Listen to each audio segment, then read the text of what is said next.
KGF का पूरा नाम कोलार गोल्ड फील्ड्स है और फिल्म में इसके दूसरे अध्याय का नाम केजीएफ चैप्टर 2 रखा गया है।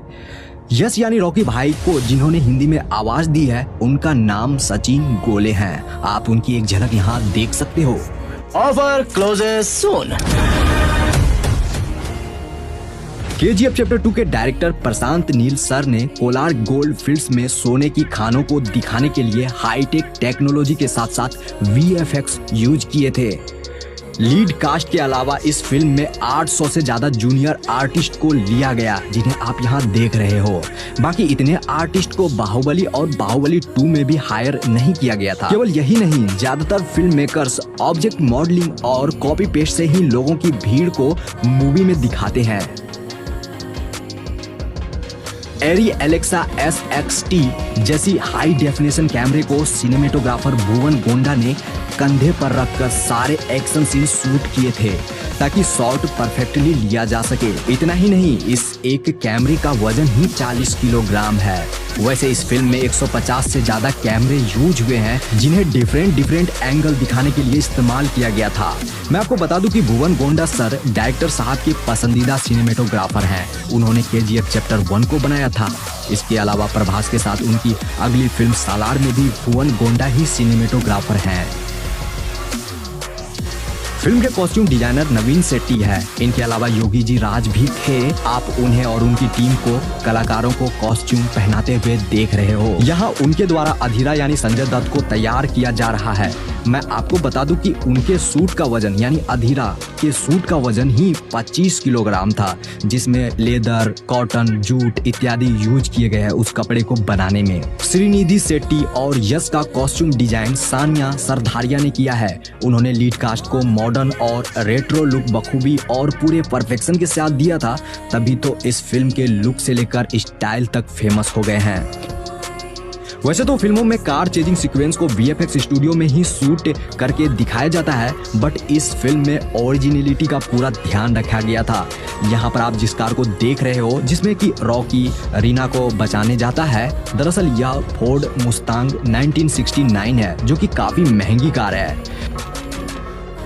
मुख्यतः केजीएफ चैप्टर 2 फिल्म की शूटिंग कोलार गोल्ड फील्ड्स के अलावा बेंगलुरु, हैदराबाद और मैसूर में शूट किया गया है, जिसके बारे में आप आगे जानोगे। वैसे तो मूवी में कोलार गोल्ड फील्ड्स के कुछ ही डिस्टेंस पर रॉकी का रॉयल प्लेस था, बट असल में उनके घर को दिखाया जो गया है वह लोकेशन हैदराबाद के ताज फलकनुमा पैलेस का है। बट फिल्म में हमें ये दोनों चीज एडिटिंग के जरिए एक साथ यानी अगल बगल में दिखाई गई थी। मूवी का यह सीन उस समय का है जब रॉकी को देखकर लगता है कि वह अब सब कुछ हार चुका है, बट वह इनायत अली से डील करने दुबई चला जाता है। तो वहाँ जो बीच वाली लोकेशन पर यह वाली शूटिंग आप देख रहे हो वह एक्चुअली इंडिया का ही लोकेशन है।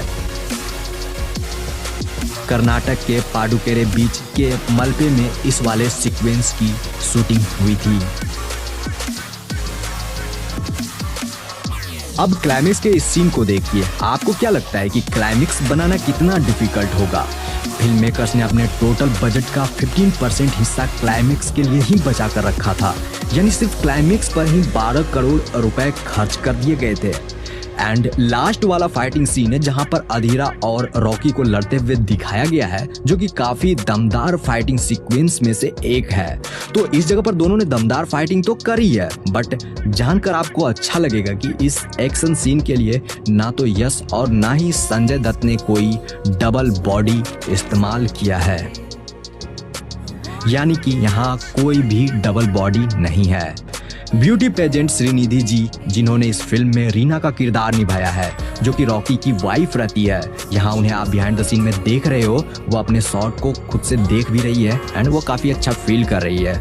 और यह क्लिप होली का है। वह और उनकी टीम यानी केजीएफ टीम ने इस साल सेट पर ही होली खेला था। उन्हें गुलाल लगे हुए आप देख रहे हो। एंड मैं आपको बता दूं कि श्रीनिधि जी इस फिल्म के लिए यानी केजीएफ फिल्म के लिए बड़ी बड़ी 7 फिल्मों का ऑफर अब तक ठुकरा चुकी है ताकि वह रॉकी के साथ स्क्रीन शेयर कर सके। क्लाइमेक्स का यह धांसू सीन है जिसके शॉट्स और रील आजकल खूब वायरल हो रहे हैं। यह सीन फिल्म में आपको कुछ ऐसे दिखाया गया था यहाँ पर रॉकी खतरनाक लुक में मिनिस्टर को मारने पहुंचता है।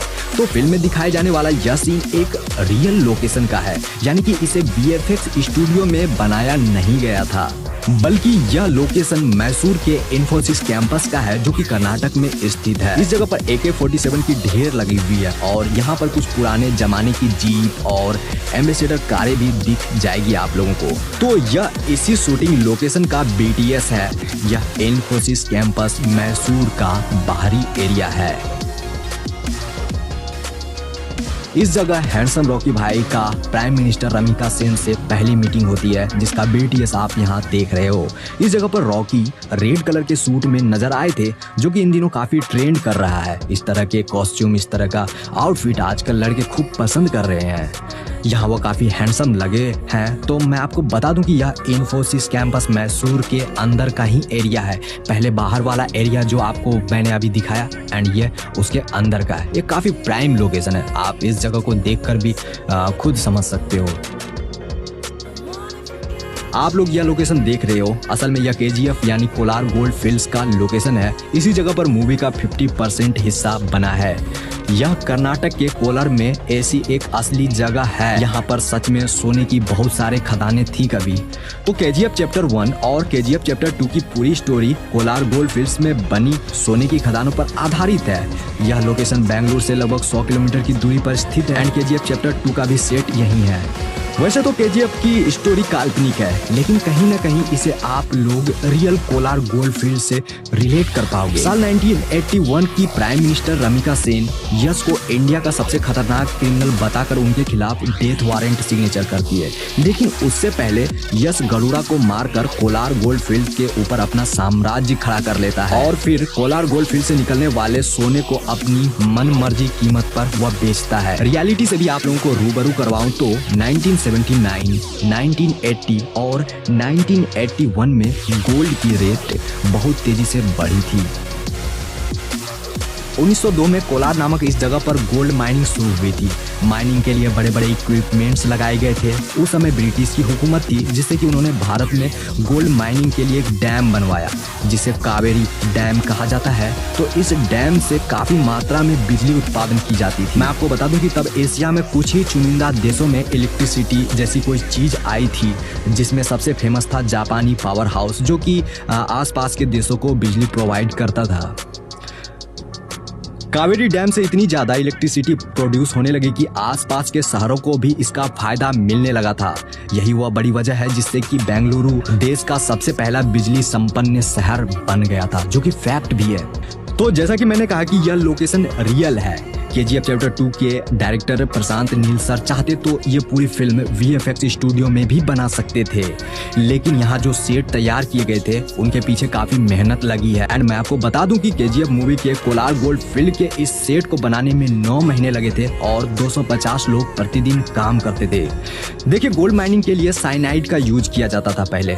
यहाँ जो आप इस जगह पर इतने बड़े विशालकाय गड्ढे देख रहे हो, यह फिल्म मेकर्स द्वारा नहीं करा गया, बल्कि ये माइनिंग करने से ही इतना बड़ा गड्ढा बना है। अब सोचो कितनी ज्यादा साइनाइड यहाँ यूज किए गए होंगे। यहाँ तक इस जगह पर साइनाइड के पहाड़ भी बन गए हैं एंड उसकी धूल से फिल्म मेकर्स और क्रू मेंबर्स को काफी ज्यादा परेशानी का सामना करना पड़ता था।